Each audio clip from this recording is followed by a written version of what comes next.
Mira nada más, vienen por nosotros, Vic, vienen por nosotros. No. Valor de producción, ¿ves? Claro. You ain't heard nothing yet. Wait a minute, I tell you ain't heard nothing.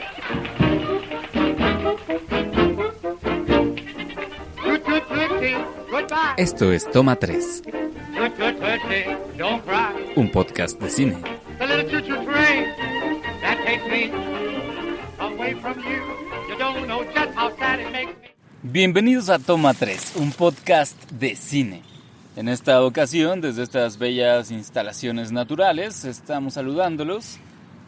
Marco Antonio Santiago. Roberto Chávez. Y Víctor Hernández.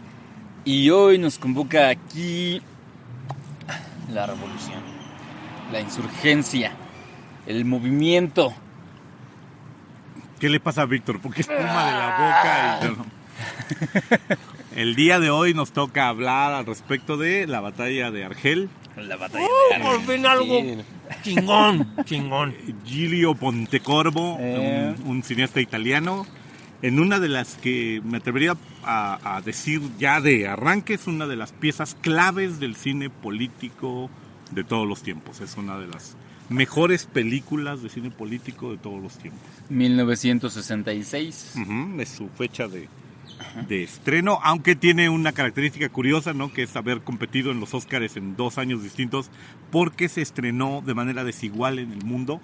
Y cosa muy curiosa, es una película que ha pasado por estrenos muy raros y por visionados muy raros en distintas partes del mundo, ¿no? O sea, hay lugares en los que se prohibió, sí, lugares en donde se exhibió cortada, se le quitaron ciertos elementos. Entonces es una película fuerte, es una película interesante para hablar, para salirnos un poquito de nuestros cauces comunes y platicar de un cine del que generalmente no tenemos tanta afición para hablar.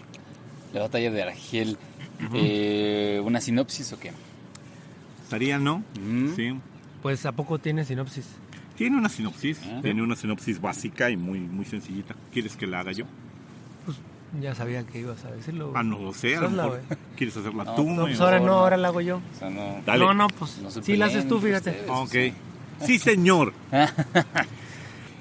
Giulio Pontecorvo nos narra en esta película el desarrollo, la historia del origen del germen del Frente de Liberación Nacional argelino, una organización de lucha revolucionaria que eventualmente va a tomar métodos terroristas para obtener de parte de Francia la liberación del pueblo argelino. La película básicamente está centrada en la vida de Mr. Lapointe, así, un revolucionario mítico y líder del movimiento de liberación, que al arranque de la película se nos muestra acorralado en el interior de un refugio por la policía militar francesa, por la Legión extranjera, y que en retrospectiva, en un gigantesco flashback que es toda la película, nos va a narrar la historia del desarrollo del Frente de Liberación desde la época como una organización de manifestación más pacífica y su lenta radicalización a lo largo de la historia, y cómo este Frente de Liberación nacional es reprimido brutalmente por las autoridades francesas en un intento de sofocar esta lucha por la libertad. Al final vamos a recibir un doble mensaje, el mensaje de que el frente efectivamente es aplastado, es destruido por la maquinaria gubernamental, pero al mismo tiempo sus ideas permean en el corazón de todos los argelinos para lograr la libertad del pueblo. Básicamente es la anécdota simple y sencilla de la batalla de Argel. Y por simple que pudiera parecer esta premisa, lo cierto es que la película está constantemente interesada en mostrarnos como si fuera una especie de diario puesto en imágenes de cómo se va desarrollando esta guerra, esta guerrilla en Argel, y cómo parece llegar a un fin del que aparentemente no hay más salida que la rendición total, pero después de todo ofrece el mensaje de que pues precisamente esto que dices, que la guerra ideológica termina perdiéndose, a pesar de que la guerra militar la ganan los franceses. Es una frase utilizada por la CIA, ¿no? En algún momento la película fue repuesta precisamente para civiles y militares que iban a participar en las operaciones en Bagdad después de la segunda invasión a Irak. Y era como la premisa o bueno, la frase con la cual los tácticos de la CIA la catalogaban, ¿no? Que es una película que demuestra cómo se gana una batalla militar y se pierde una batalla ideológica, que es básicamente el corolario, la moraleja que va a dejar la película. Desde el punto de vista meramente militar, efectivamente la máquina francesa autoritaria aplasta al movimiento, lo sofoca por completo, ¿no?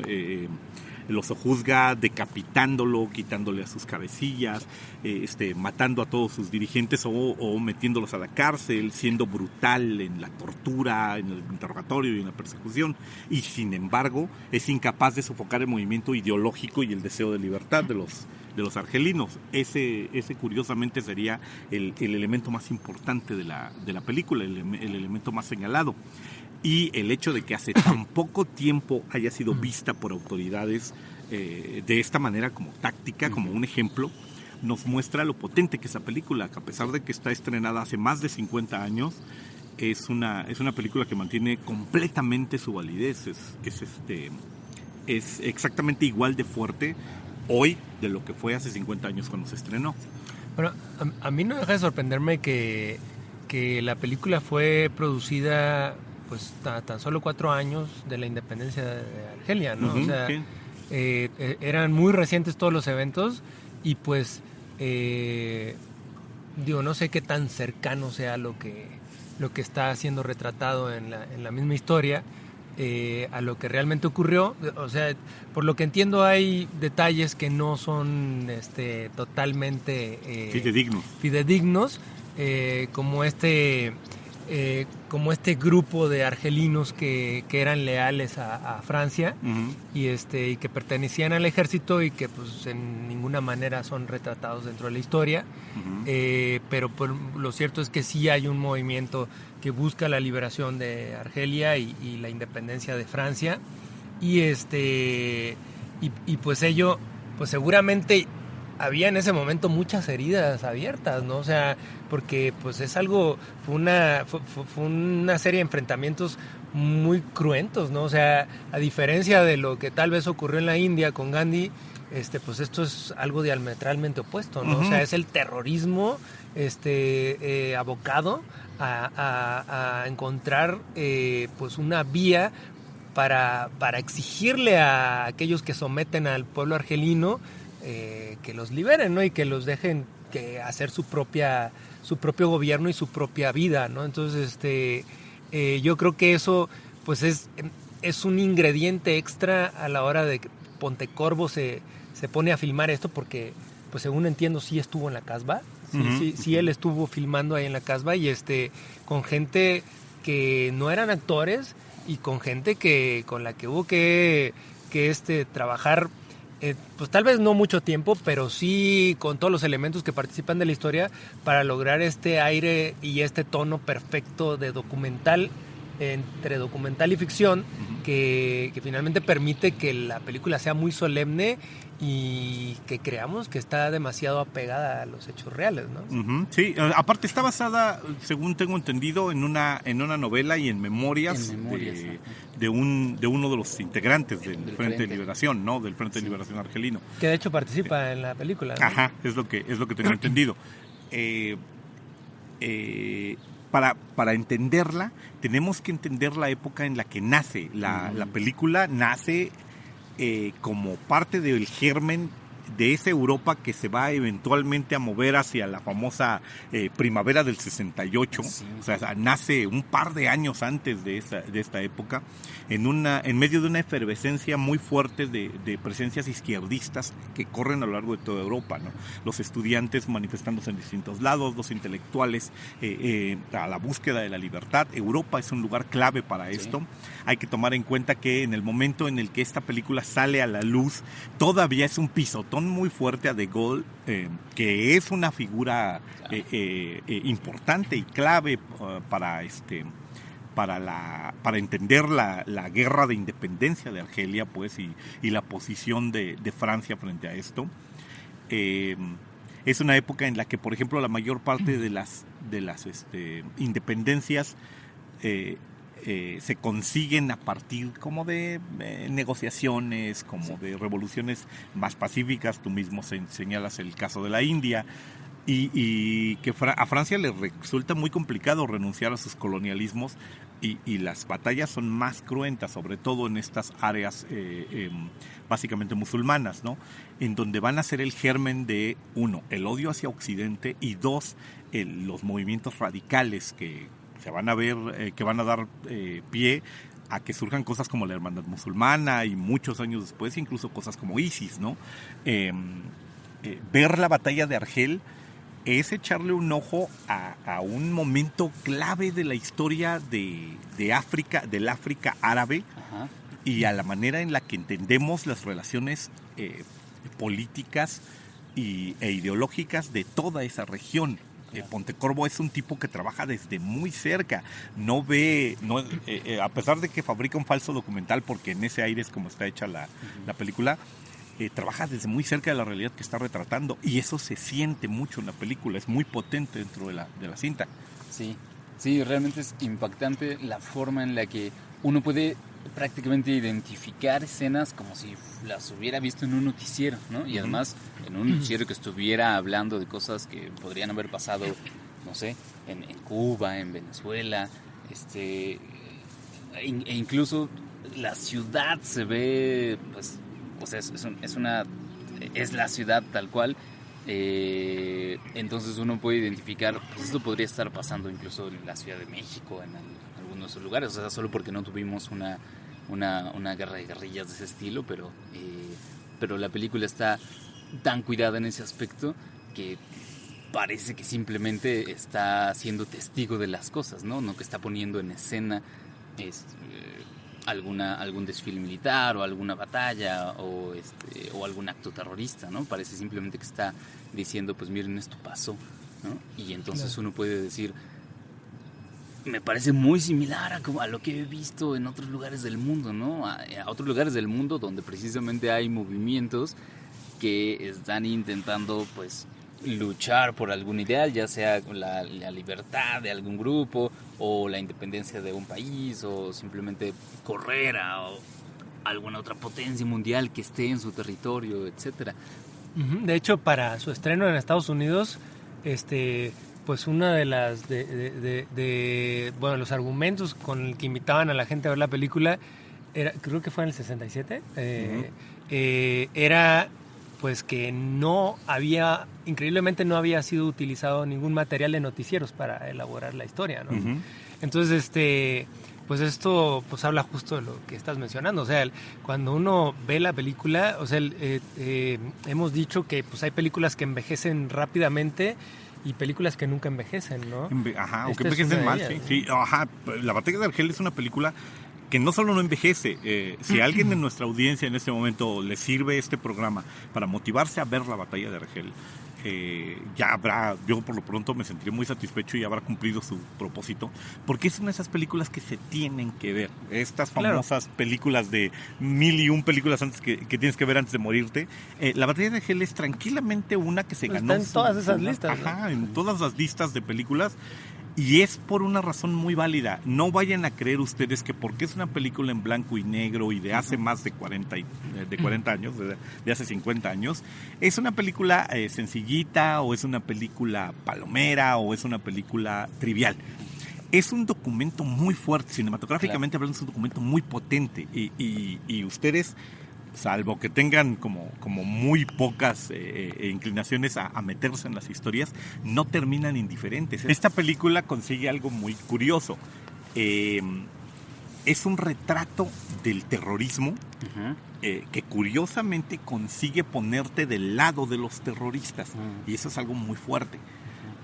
No es para nada trivial. Alguien señaló en algún momento, por ejemplo, como crítica a cosas como V for Vendetta, que era una película que jugaba con la idea de que se valida el terrorismo cuando lo que enfrentas es algo excesivamente grande como para enfrentarlo en una batalla cara a cara. O sea, cuando enfrentas a una maquinaria tan gigantesca y tan coercitiva, el terrorismo es una opción válida. Mucho antes de que siquiera lo insinúe una película como V for Vendetta, La Batalla de Argel es una película que presenta exactamente las mismas características y de manera mucho más demoledora y contundente, que es consigue ponernos del lado de un conjunto de luchadores por la libertad, entre los cuales hay un hombre que arranca como un criminal común, pues, como un matón y ladrón callejero, y que poco a poco se va convirtiendo en una clase de dirigente, de líder, y que muere incluso como un mártir, pues, en una última parada, rodeado por la policía y obligado a elegir entre la muerte y la captura ignominiosa. Y este juego, que es lo que mencionábamos hace un momento, el de cómo se consigue la derrota militar de un movimiento y al mismo tiempo se obtiene la victoria ideológica de ese mismo movimiento, es parte del encanto y es parte de la potencia que posee la película, es parte de la circunstancia por la cual sigue siendo importante verla. Es una manera de hacer cine que no es accidental. O sea, Pontecorvo viene de una tradición muy potente del neorrealismo italiano, en el que ya otros directores han probado esto. O sea, él está efectivamente a 4 años de distancia de La Libertad de Argelia. Recordemos, por ejemplo, Roma, Ciudad Abierta, de Rossellini, que se filma cuando todavía la Segunda Guerra Mundial no ha terminado, pues, cuando todavía hay en las calles de Italia fascistas y tropas nazis mientras la película se está filmando. Los italianos vienen de esta tradición de devolverle al cine, o sea, de quitarle al cine un poquito esta mecánica de escenificación y tratar de construirla desde el punto de vista del cine más objetivo, más hecho ahí in situ, con actores semiprofesionales y todo. Y ese juego en particular ya existe, lo vienen trayendo los italianos de mucho tiempo atrás, pues de 10 años de tradición, de un poco más de 10 años de tradición. Entonces ese juego precisamente no es accidental. Pontecorvo trae una tradición de viejos maestros que hacen este tipo de cine justamente.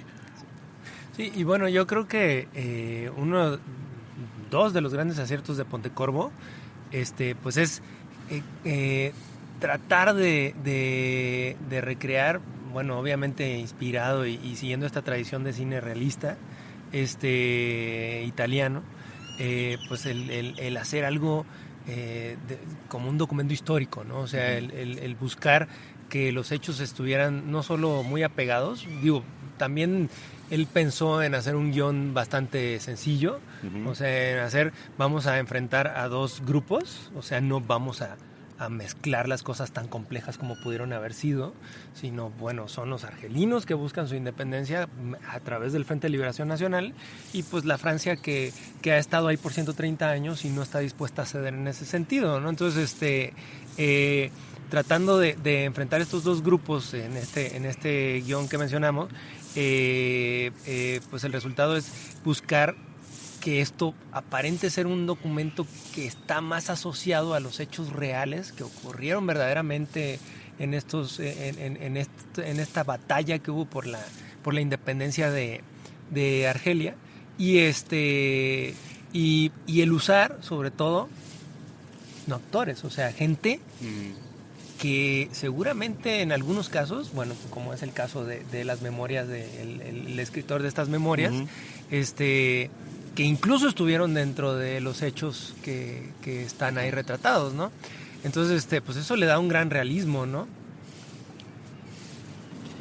Y pues sí, o sea, el hecho de utilizar pues a la misma gente, a los mismos argelinos, pues eso pues te facilita mucho las cosas, ¿no? No tienes que recrear un ambiente, o sea, vas al mismo lugar y lo haces, eso le da un gran tono documental, o sea, estás ahí en donde realmente ocurrieron las cosas con la misma gente que participó de todos esos eventos, ¿no? Pero Y lo eso, vuelves peligroso, ¿no? O sea, sí, yo pensaría sí, que es lo que yo no Pontecorvo... entiendo, o sea, ¿cómo es que lo logró? Ajá, ¿no? yo pienso que en ese sentido Pontecorvo, digo, yo reconozco que aprecio mucho la película y conozco datos más como de trivia al respecto, pero no tengo una idea del making of. No sé en qué tantos problemas pudo haberse metido Pontecorvo precisamente con acercarse a lugares donde las heridas eran muy recientes, en donde... Y hasta el corazón de Argelia, como la Casbah, ¿no? Sí, O sea, sí, hasta el lugar en donde las cosas ocurrieron, pues, o sea, en este afán de hacerlo completamente realista. En ese sentido, la obra de Pontecorvo se hermana con otras obras de este mismo estilo que van a... O sea, que en su momento fabricaron películas igual de memorables como El acorazado Potemkin o como Nacimiento de una nación, que también tocan temas muy particulares, muy cerca de los lugares donde ocurrieron, con gente todavía con la sensibilidad muy, muy cercana. Y quizás precisamente es este riesgo, quizás es este enorme compromiso con hacer la película, lo que hace que las películas se mantengan como documentos tan potentes y tan demoledores, ¿no? O sea, claro. El que te arriesgaste muy fuerte. De hecho, creo que el único actor en la película es el coronel, ¿no? Sí, Jean Martin, el coronel Mathieu, exactamente. Y pues incluso todos los que actúan como franceses, pues son actores también, ¿no? O sea, en realidad yo no sé qué tanto de esas escenas donde participan los franceses, entre comillas, de la historia, realmente están participando en un set de Argelia, ¿no? Entonces, porque pues las heridas están muy frescas y la sensación de un atentado terrorista, pues yo creo que todavía estaba muy latente, ¿no? O sea, en ese momento, ¿no? Sí. O sea, no era, porque pues tal como nos lo muestran en la historia, pues se vuelve un cotidiano, ¿no? Así a los peores momentos de un Irak o de un Afganistán, ¿no? Donde pues la gente aprende a convivir con ese tipo de situaciones diariamente, ¿no? Entonces, pues seguramente haber sido eso, haber generado mucha tensión durante la producción, pero pues al mismo tiempo le dio un gran realismo, ¿no? O sea, el resultado es impresionante porque pues por ahí leí algunos de los procedimientos de producción que se realizaron ya con las multitudes, que creo que es lo más impresionante de toda la historia. Llama muchísimo la atención, por ejemplo, las escenas de desfiles, ¿no? Donde está el pueblo argelino pues, victoreando la entrada del grupo de militares especiales que había traído el gobierno francés. La legión extranjera. Ajá, los paracaidistas, le llaman algo así. Exacto. Entonces, o sea, tú pones a extras argelinos a victorear por muy vestidos que estén, ¿no? De militares franceses, pero pues tendrían que estar victoreando militares franceses. ¿Cómo le hacen, no? Claro, eso sí es muy fuerte, ¿no? Entonces, y no solo eso, o sea, las escenas donde hay enfrentamientos también, entre el ejército francés y el mismo pueblo argelino, o sea, realmente haber sido algo muy fuerte para los que participaron de esas escenas, ¿no? Sí. Entonces, pues tanto que pues el mismo Pontecorvo pues las planeó muy meticulosamente para que pudieran ser tan realistas, ¿no? O sea, pareciera efectivamente cámaras de un noticiero que se fueron a instalar a los eventos, ¿no? Ajá. Y no es así, o sea, realmente utilizó extras argelinos y extras pues que dan la impresión de ser franceses del ejército y pues bueno, está esta situación de que al usar extras no profesionales y actores que no son actores realmente, pues no puedes en realidad pedirles que hagan algo de una manera caótica para que parezca que esto realmente está ocurriendo, ¿no? O sea, pues por ahí leí que pues incluso él trazaba con un gis las líneas que debían seguir los distintos grupos que participaban, pues obviamente entremezclando esas líneas, pues hacía que el movimiento pareciera realmente caótico lo que estaba ocurriendo ahí, cuando pues en realidad lo que estaba haciendo es buscar un procedimiento sencillo para aparentar que había un evento donde realmente había un enfrentamiento, ¿no? Y eso pues seguramente, bueno, pues quien vea la película que no la haya visto, pues se dará cuenta de que efectivamente pareciera que que lo que se filmó ahí fueron los eventos tal cual ocurrieron en su momento, ¿no? Sí, sí. Que también eso está potenciado simplemente por llamémosle por la narrativa de la película. O sea, sí nos presenta a algunos personajes protagonistas, pero grandes fragmentos de la película simplemente son días particulares donde ocurren algunos atentados terroristas, algunos enfrentamientos, etcétera, sin que tengan que ser siempre los personajes los que están involucrados en los hechos, ¿no? Simplemente es como si nos estuviera narrando algunos días en la vida de estos años un noticiero, Argel, ¿no? Exactamente así, de 10 de junio de 1950 y tantos. Un bombazo, ¿no? Un bombazo, ajá. Un atentado. A las 11 de la mañana un atentado, a las 2 de la mañana un enfrentamiento, y todo eso te lo muestra.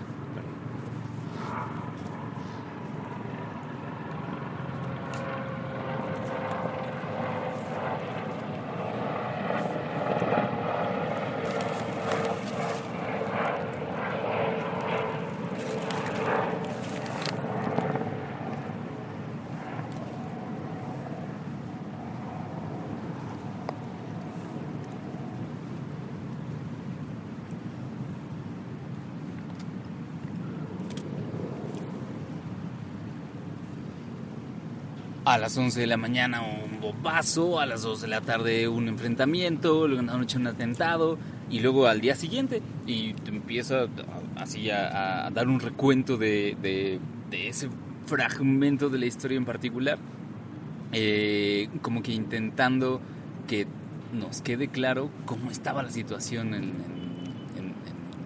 Argelia en ese momento, ¿no? Que nos quede claro, esto era lo que estaba pasando día tras día, ¿no? O sea, vean, así era. Y es una construcción muy curiosa. Si ustedes ven la película simple y sencillamente como un juego de ficción, es uno de esos thrillers súper emocionantes, súper estrujantes, de principio a fin. Es una película curiosamente sin protagonista. Tiene un antagonista claro, que es efectivamente el coronel Matthew, ¿no? Gene Martin, en uno de los pocos, creo que es el único importante que tiene un actor. Bueno, que en cierto modo los protagonistas pues, son los líderes del movimiento, ¿no? Uh-huh. Pero estos van desapareciendo, ¿no? Sí, Entonces, claro. Hay un antagonista claro, pero pareciera que el protagonista de la película, el falso protagonista es la Point, ¿no? Esta historia de el ladronzuelo callejero, que es convertido lentamente en el mártir de una revolución. Pero en realidad pareciera que todo el pueblo argelino es el protagonista de la película, y que el pueblo completito, representado por estas mujeres que deambulan por la casba, traficando con municiones, llevando pistolas o eventualmente transportando explosivos, son las cabezas visibles, lo mismo que este niño que roba el sistema megáfono y empieza a lanzar consignas revolucionarias en medio de una parada militar, lo mismo que en general, pues, todos los otros tipos. Como el viejito pordiosero que de repente es señalado por la multitud. Ajá, o los hombres disfrazados de mujer que deambulan por las calles igual y se agarran a tiros con los militares. Como que nuestro protagonista tiene muchas caras. Sí, es muy coral, y lo vemos en distintos puntos, y ese es otro de los grandes méritos, ¿no? O sea, hay una enorme sensibilidad cinematográfica de parte de Pontecorvo para crear esta película, a pesar de que tiene una suerte de guión extraordinariamente sencillo, extraordinariamente primitivo, si lo quieren ver así. El tipo se las arregla para crear una película que, incluso si la vemos sin ninguna connotación política, que también es posible, lo vemos como un thriller de suspenso, como un thriller, de acción extraordinariamente filoso, pues. O sea, tenemos estos traslados de bombas y estos traslados de armas que todavía te siguen estrujando, ¿no? Y no sabes exactamente bien por qué. Y la película te arrastra, te lleva con ellos. Y un elemento muy importante de la misma es algo que creo que también es digno de reseñarlo, digno de mencionarlo, que es la música de la película. Claro. La música de la película. Es digno de mencionarlo, Marc. Sí, es digno de mencionarlo por dos razones. La primera es porque está uno de los omnipresentes del cine italiano, uno de los grandes maestros de musicalizadores de todos los tiempos, que es Ennio Morricone. y porque es un hombre al que llamaron allí para trabajar en la película, a pesar de la terquedad de Giulio Pontecorvo, que quería hacer todo. El tipo metió las manos, como esos grandes directores maníacos que meten la mano en absolutamente todo, quiso meter la mano hasta en la música. Y solo por la petición de la producción de no, necesita un músico mucho más instrumentado, mucho más académico, sí, es que traen a Morricone. Y es altamente probable que mucha gente conozca la pieza emblemática de la película, el soundtrack de la película, sin saber que es de allí, porque aparte lo han canibalizado muchas veces. Por ahí incluso creo que Tarantino lo mete en Bastardo sin Gloria. Pero es un tema muy canibalizado. Si ustedes han visto The Dirty Dozen, ahí está una versión como alterada de la misma canción. Es un tema que todos conocemos, incluso si no sabemos de dónde procede. Es como el tema de la Pantera Rosa, como el tema del Padrino. Son piezas musicales que ahí están en el inconsciente colectivo, incluso si no sabes de dónde proceden. Ajá. Y ese es uno de los grandes encantos de la película, que le ayuda mucho a fabricar precisamente su ambientación. Definitivamente Pontecorvo pues era un director muy obsesivo, ¿no? O sea, no solo obsesivo, controlador. O sea, él quería estar en todos los aspectos de la historia, ¿no? En todos los aspectos de la película. Entonces, pues al grado de querer él componer la música completa de la película, ¿no? Entonces, pues yo creo que fue un gran acierto traer a Morricone. No sé exactamente qué hubiera sido toda la música de Pontecorvo. Y aunque pues obviamente el crédito es compartido, o sea, es Pontecorvo y Morricone los que aparecen al final en los créditos. Y pero pues yo creo que la música, ese soundtrack le agrega un gran dramatismo a los eventos, ¿no? O sea, yo creo que participa muy bien de este documental falso que está pues llevando al espectador, incluso hoy día. O sea, yo insisto, véanla en YouTube, creo que está en varias versiones, ¿no? Sí, está en la versión, incluso creo que está en la versión de esta europea de esta colección que sacaron de grandes Criterion. Tiene la versión de Criterion, que es un corte muy bonito, una versión ya restaurada y remasterizada y todo, y la película está visible en muy buena calidad en YouTube. Y si no, es relativamente sencilla de encontrar en otros lugares, en otras plataformas. Pues. Algo que yo les iba a mencionar acerca de YouTube justamente, que es donde yo la vi, les podemos poner la liga si quieren en los datos del episodio, es que son los comentarios que están en los diferentes videos que se han subido, porque sí hay como 5 o 6 versiones, ¿no? Pero muchos de los comentarios tienen este espíritu insurgente, ¿no? O sea, está lleno de hasta la victoria siempre, está lleno de mis hermanos, un día venceremos, etcétera, en videos que no tienen más de 10 meses, algún par de años, algo así. O sea, sí, no, la película está muy vigente y que se identifica inmediatamente con estos movimientos rebeldes. Pero yo creo que uno de las cuestiones que hacen que la película sea muy grande, no solamente es su manufactura, o sea, está muy bien hecha, es una película, que todo lo que hemos hablado hasta ahora en el programa, pues habla de ello. Y pues bueno, para mala suerte de los franceses, pues es una película muy bien realizada y pues bueno, creo que aquí viene la parte que le da gran dramatismo a la historia. O sea, estamos hablando del pueblo francés, o sea, el pueblo que históricamente es el que vino a realizar la revolución, el ¿no? pueblo de la ilustración, ¿no? Exactamente, o sea, es el pueblo que viene a mostrarle el camino a la humanidad, ¿no? O sea, la democracia, el mundo libre, etcétera, etcétera, ¿no? Entonces, y que incluso 15 años antes era el pueblo de la resistencia contra los nazis. Totalmente, o sea, la Segunda Guerra Mundial muy cercana todavía, con las heridas totalmente abiertas. Y cuando ves esta película dices tú, o sea, ¿cómo es posible que ese pueblo sea el gran villano de esta historia? O sea, incluso quedando peor parados que un grupo de terroristas. O sea, realmente hace que si no han visto esta película, véanla, sabrán de qué estoy hablando. O sea, no pueden creer que el pueblo francés, no el pueblo francés obviamente, sino el mismo gobierno francés, Pero bueno, pues es algo que el pueblo francés ha venido aprobando durante 130 años, ¿no? O sea, ya posterior a la revolución, ¿no? Y por eso, bueno, es tan demoledor que incluso en Francia la película no es muy vista, pues, la película Claro. no se repone en muchas ocasiones, a la gente como que no le gusta oír mencionar la batalla de Argel, es un pisotón bastante fuerte para ellos, y la otra vigencia de la película es que va a influenciar toda una manera de hacer cine en los siguientes años. Si ustedes después de esto desean devorar un poco más de cine político, tienen que girar en dirección hacia el cine de Costa Gabras, y el cine de Costa Gabras está completamente contaminado, por decirlo de una manera fea, pero está completamente influenciado por la batalla de Argel de Pontecorvo. O sea, se nota. La manera totalmente. de hacer cine de Costa Gabras es un constante intento de Costa Gabras por alcanzar la potencia narrativa que llega a tener Morricone, Pontecorvo en la batalla de Argel. ¿Qué películas tenemos y ahí? lo alcanza por segundos en algunos momentos. Tiene su obra maestra que es Zeta, el asesinato de un político durante las elecciones en Grecia, Claro. y en una película que nos toca muy muy de cerca, que es Estado de Sitio, sobre una revolución sudamericana de los Tupacs, de los movimientos de guerrilla urbana, en la cual un asesor norteamericano es secuestrado y mantenido prisionero por un conjunto de revolucionarios.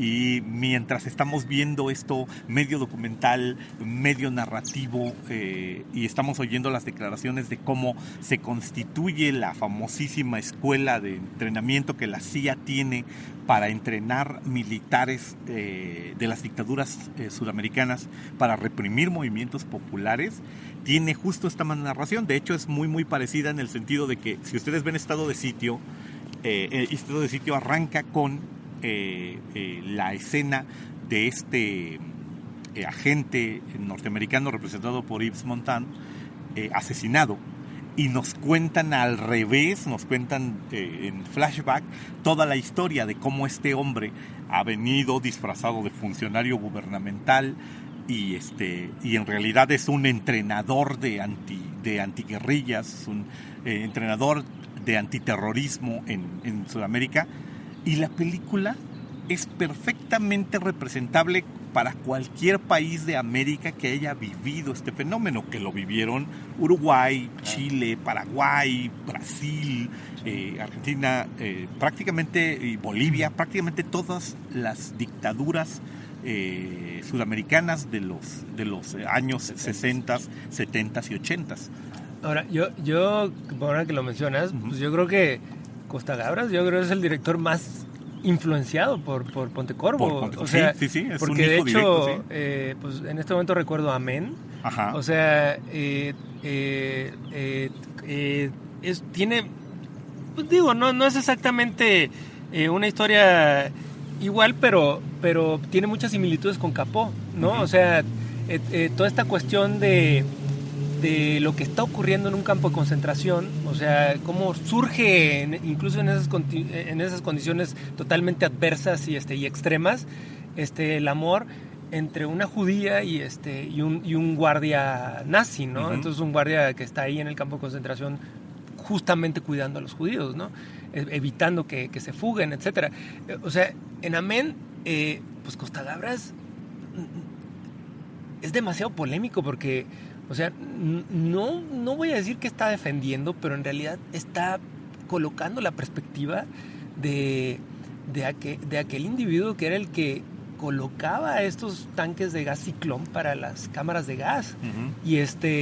Y cómo él, bueno, no les voy a contar un gran spoiler, pero la historia trata más o menos de este individuo que es un químico alemán, que es el encargado de colocar estos dispositivos y para precisamente asesinar a estos judíos, y él está consciente de que lo que está haciendo es algo demasiado grave, ¿no? O sea, que es monstruoso y aberrante lo que está realizando, y él busca la manera retrasar continuamente que se realicen estas asesinatos masivos, ¿no?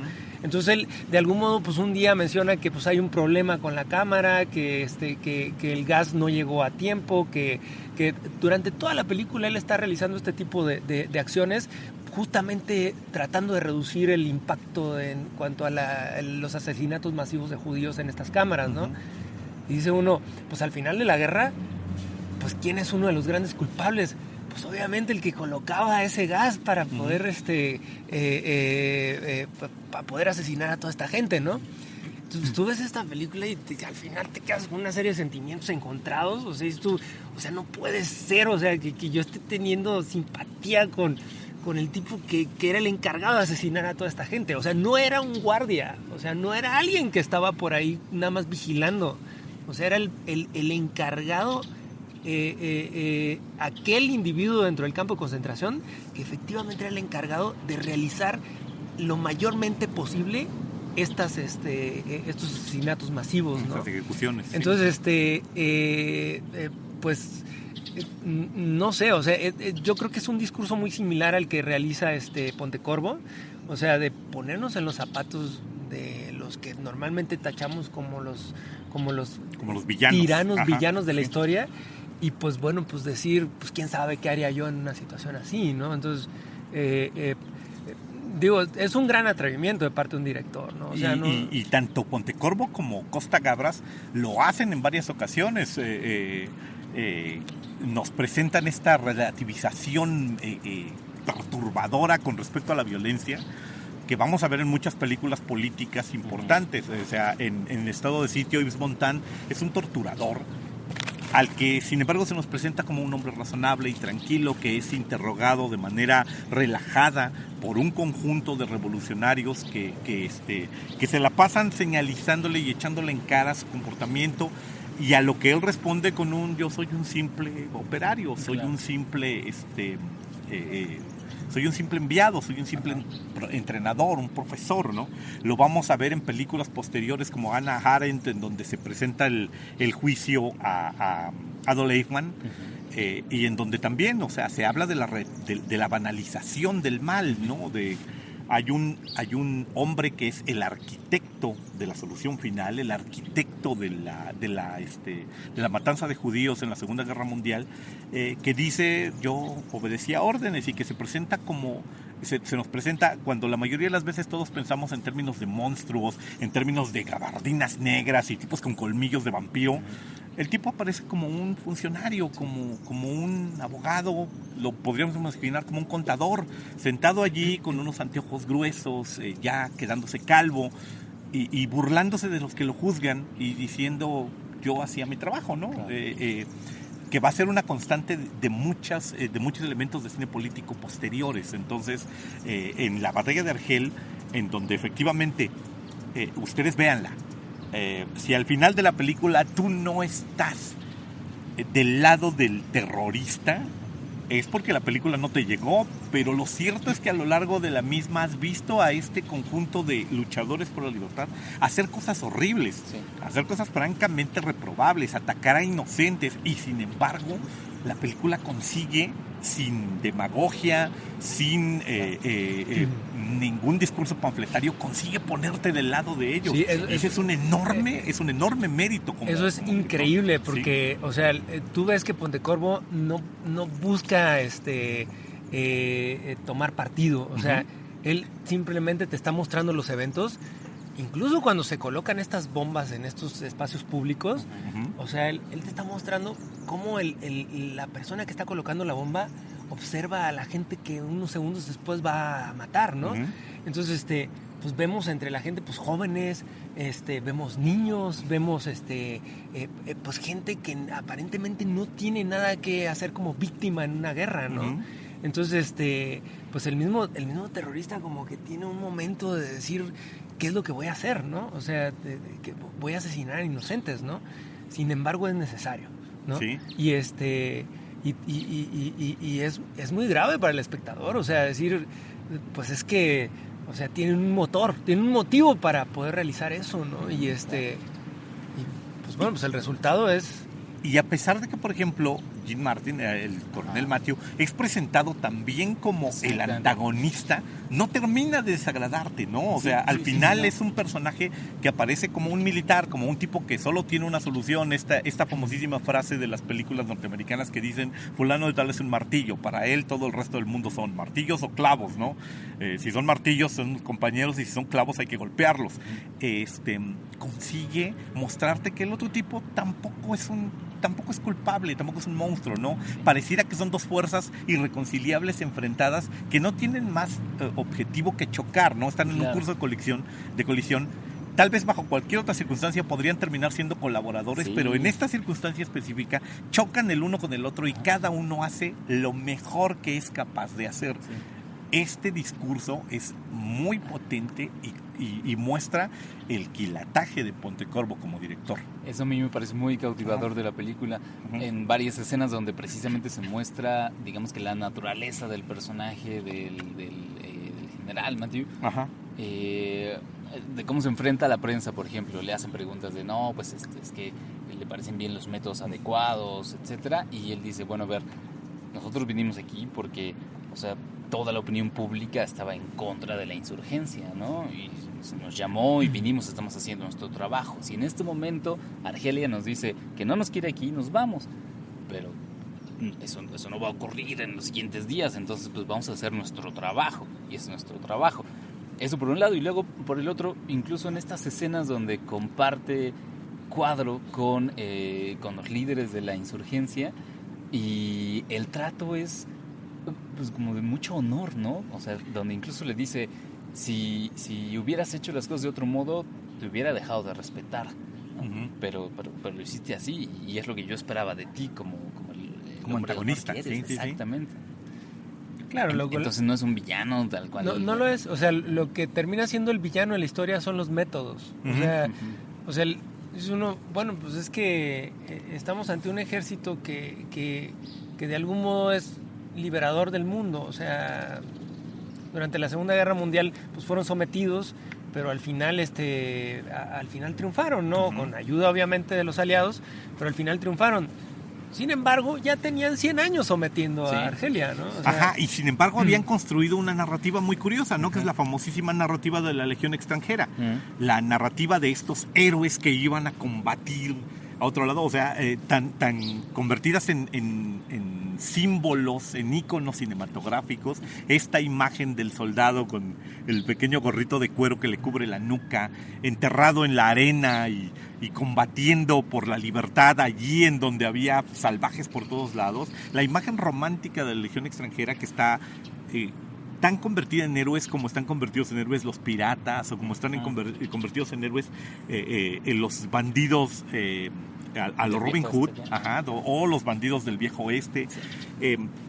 Una gran cantidad de figuras cuyo símil en la realidad, cuya representación real es curiosamente muy cruda y obscura, pero que el cine se encargó de divinizar o de santificar. Totalmente. O de convertir en héroes, ¿no? Y aquí se nos presenta como, no, estos tipos eran soldados, pues, y los soldados solo tienen una manera de arreglar las cosas. Sí, no.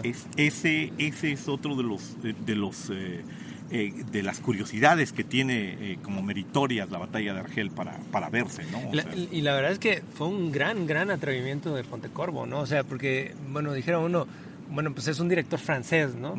No, es un director italiano, ¿no? Claro. ¿Qué tendría que estar haciendo ahí? Totalmente, no, pero que es un director que incluso confrontó al fascismo, ¿no? En la misma Italia fascista, ¿no? En su propio país, sí. Exactamente, entonces, pues bueno, como que eso le daba cierto autoridad moral. Como es un tipo que no le faltan redaños y que no le falta pedigrí en este sentido. Claro, ¿no? Es como decir, pues yo soy un habitante del mundo y no de Italia, ¿no? O sea, yo vengo a denunciar esto y a dar mi propia perspectiva de los eventos, ¿no? De hecho, recuerdo mucho ahorita por lo que están mencionando, esta escena de apertura de la batalla de Argelia, donde, bueno, ya queda entendido de que el prisionero ha pasado todo un proceso de tortura y está en la fase donde ya cantó, ¿no? Y llega a la presentación del personaje del coronel Matthew, y vemos a un individuo magnánimo que viene y le da sus palmaditas en la espalda y le dice que lo que ha hecho está muy bien y que no le va a pasar nada y que lo peor ya pasó y que no tiene por qué sentirse mal, ¿no? Y bueno, acto seguido lo visten de militar para que pues incluso él vaya, los acompañe a detener a los terroristas y no sea identificado por sus mismos compañeros, ¿no? Que, lo cual tengo grandes dudas de que no pueda ser identificado nada más porque llevas un uniforme, ¿no?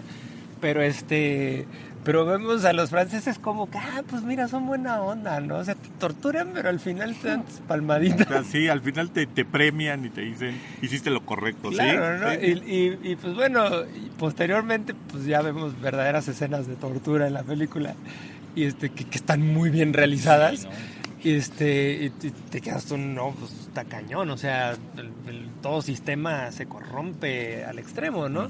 Y pues no pueden ser no puede ser Francia, la legión extranjera convertida en esto, ¿no? Entonces, pues seguramente en su momento fue algo muy fuerte para el que veía esta película. Fue muy ¿no? impactante, lo es para nosotros a tantos años de distancia, y yo me imagino que cuando se estrenó en los años 60 debe haber sido un auténtico evento cinematográfico, sobre todo porque me imagino que esta película fue muy visionada en cineclubes, en escuelas, en universidades, o sea, fue visionada como un documento político y como un documento político muy controversial.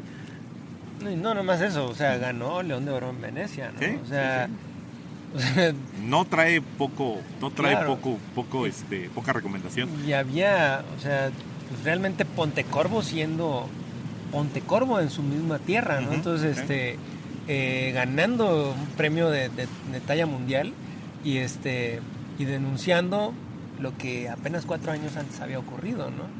Entonces, porque es una auténtica denuncia esta película, o sea, no puedo creer que alguien lo haya visto de otra manera, ¿no? Y ver a Francia como el gran villano del momento, ¿no? Entonces, pues bueno, o sea, yo la recomiendo ampliamente. También yo.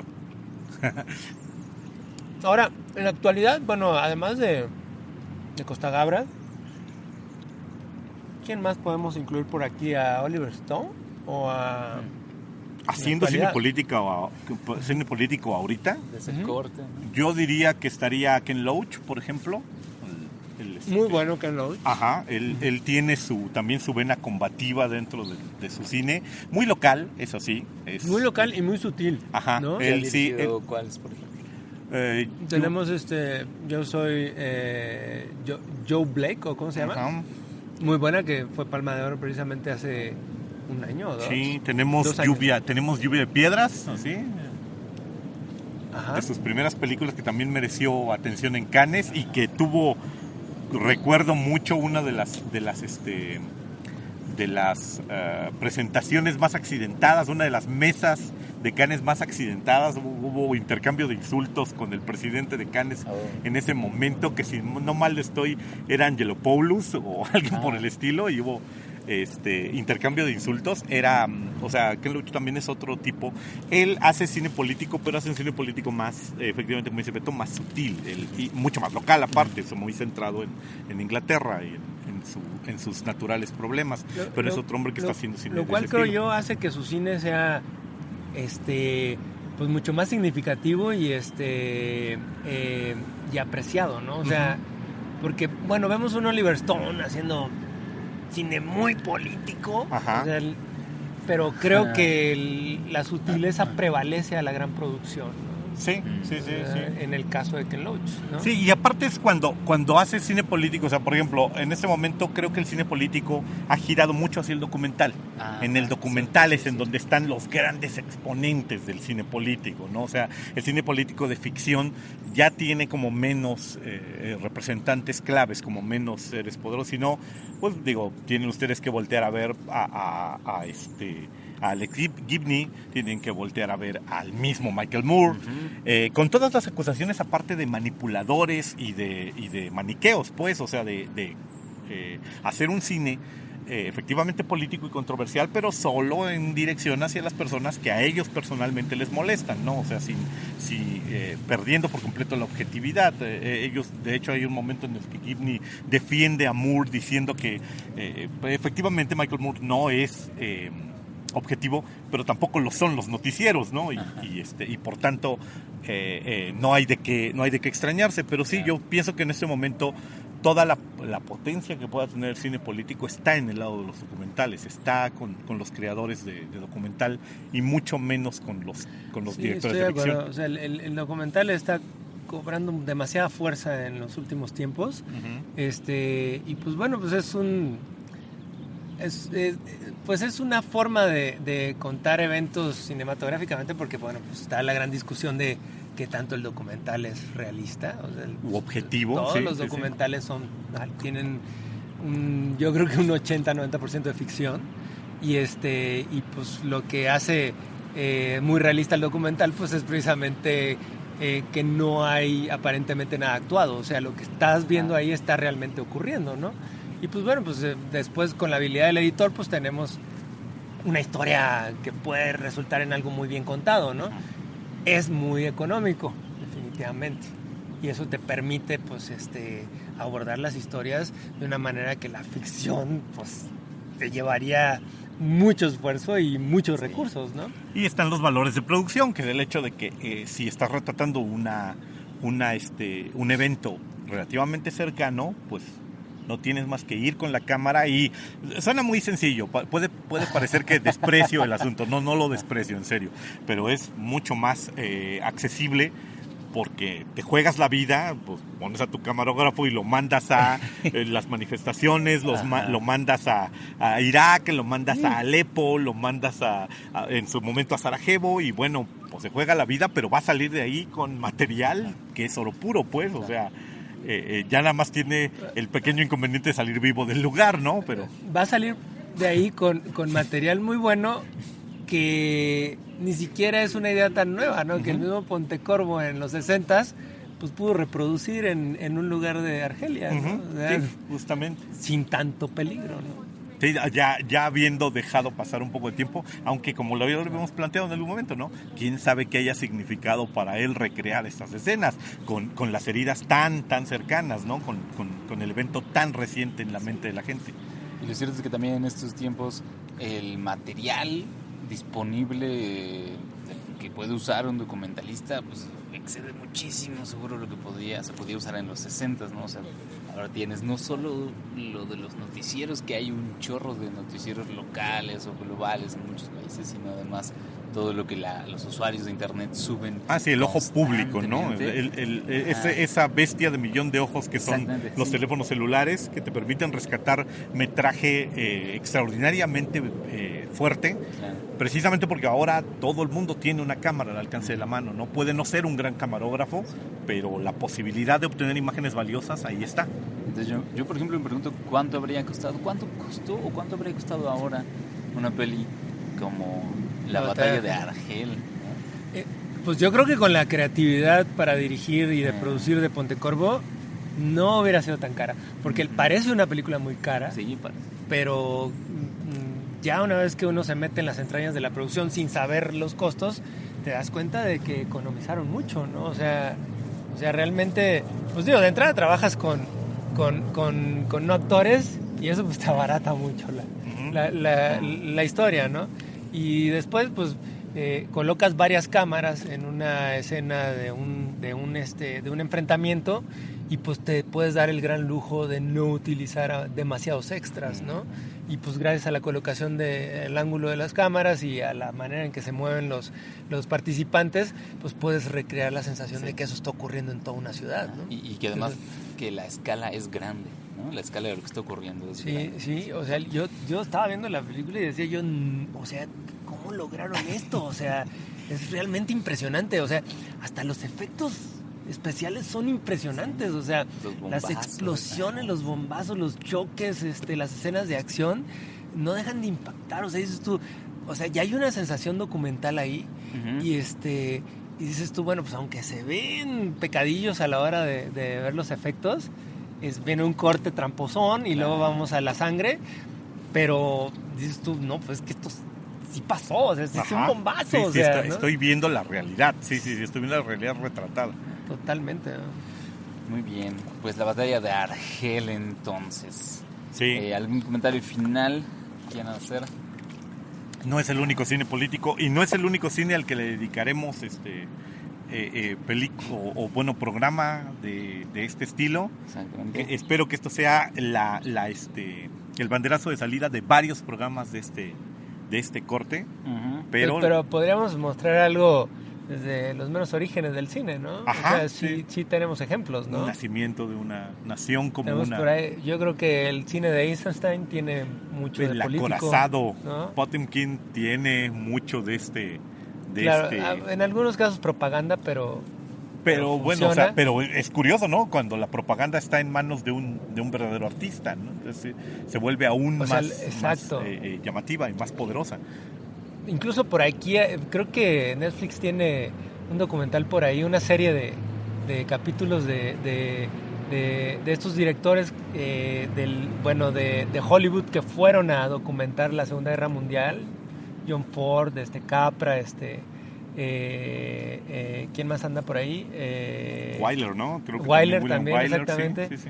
Son 4 directores que estuvieron documentando lo que ocurrió en la Segunda Guerra Mundial para mantener el espíritu en alto y lo lograron muy bien, ¿no? O sea, como sistema de propaganda, que eso les costó después a estos directores, ¿no? O sea, les pasó factura, sobre todo a Capra y a Ford y a también. Ford les costó, les pasó factura, pues, que el resto de sus hermanos más pacifistas levantaran la ceja y los vieran como vendidos. Exactamente, ¿no? O sea, pues bueno, yo creo que de algún modo ser un gran director, un director brillante, porque bueno, a lo mejor si eres un director mediocre, pues no trasciende demasiado. Hay casos que sí, pero siendo un gran director, participando de algo de propaganda, puedes causar mucho daño, ¿no? O sea, al momento de vender las ideas de una manera ficcionada muy bien construida. Pues, ¿no? por ejemplo, nosotros ya actualmente fue como mucho más difícil de ver y siempre genera el levantamiento de ceja, pero debemos recordar que la maquinaria de propagandística nazi tuvo entre sus filas a varios directores famosos, a varios directores conocidos, bueno, ubicables, e incluso entre estas películas clave hay un par. En este momento se me escapa el nombre de la directora que filma Olimpiada, que es los Juegos Olímpicos de Berlín en 1934, ajá, o sea, de 1936, colocados, y una película que se llama El Triunfo de la Voluntad. Triunfo de la Voluntad, pues es un gran documento. Son dos nazi, ¿no? grandes documentos pro-nazis que al día de hoy pueden ser vistos como verdaderas obras maestras del cine. Vemos la voluntad que las empuja, pues vemos la motivación que las crea, pero allí está un ejemplo muy clásico de algo que perdimos mucho, pero porque bueno, finalmente después de la Segunda Guerra Mundial la mayor parte de las películas pro-nazis o pro-fascistas fueron destruidas. Ya se vio como con mala intención y se dijo, estas películas no pueden pervivir, y son pocas las oportunidades que hay de ver estas películas en donde se presentaban, por ejemplo, los judíos como malignos, y creo que hay una película que se volvió famosa y que hace algunos años Filmoteca de la UNAM restauró y puso, que se llamaba El judío Saúl, si mal no estoy, en donde se presentaba a los alemanes como inocentes, puros y gasto a los nazis, y a los judíos como esta fuerza tétrica. Y hay una película cuyo nombre se me escapa en este momento, que también es posible ver actualmente, en donde un conjunto de soldados nazis no es cierto, es un conjunto de soldados alemanes de la Primera Guerra Mundial, deben regresar a una guardia, o sea, un capitán les da permiso de irse por la noche de tomar permiso porque al día siguiente parten al frente de batalla, y a pesar de que hay una orden fehaciente de que no se vayan, este capitán les da permiso a todas sus tropas, y cada uno de ellos es tentado por alguien en el exterior para no regresar a su puesto, para no hacer caso de. Y bueno, la promesa es que si la tropa completa del capitán no regresa, al capitán lo van a fusilar por desertor. Y la película está construida como una narrativa muy importante en favor del fascismo. Al final todos los soldados vuelven a su posición para salvar la vida de su capitán, pero está hecha como una película de propaganda, y es conmovedora y arrebatadora y todo. Entonces hubo ingenios muy grandes trabajando también del lado nazi, porque las películas ya en ese momento eran una cosa muy potente y muy importante para el pueblo alemán. Y sirvieron para lavar cocos, seguro que sirvieron para lavar cocos. Ahora, finalmente, pues toda ficción o todo documental tiene un cierto grado de propaganda, ¿no? Uh-huh. Toda historia contada tiene la versión del protagonista, y pues con el que de algún modo mejor o no tan bien logrado, pues lo que se busca es que tú como espectador tengas una identificación con él, ¿no? Y pues bueno, pues algo bien realizado, pues sí, pues no importa si es desde la perspectiva nazi o la perspectiva fascista italiana o la perspectiva estadounidense de los 40, ¿no? O sea, finalmente pues la versión es del vencedor, ¿no? Sí, del cine se aprecia como tal, pero efectivamente tenemos que ser cuidadosos en cómo lo juzgamos. En este caso en particular yo lo dejaría con vean la película de Pontecorvo, vean en favor de quién falla Pontecorvo. Sí. Esto es muy interesante, y en todo caso en los comentarios nos pueden decir del lado de quiénes creen ustedes que está Pontecorvo.